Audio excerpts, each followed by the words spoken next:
Switch between one-way, also known as unidirectional, or two-way, also known as bidirectional modes on the TBS Remote.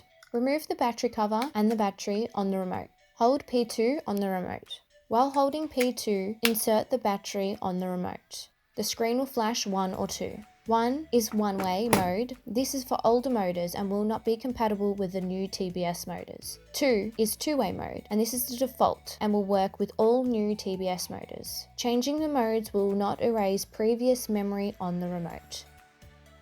If we've helped you, please help us by hitting that free subscribe button to find us easier next time. Won't cost you anything, but will most certainly help us a lot.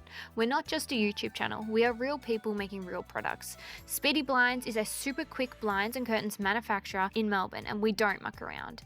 If you're after a Speedy supplier or have any questions, please get in contact with us and we can do our best to help you.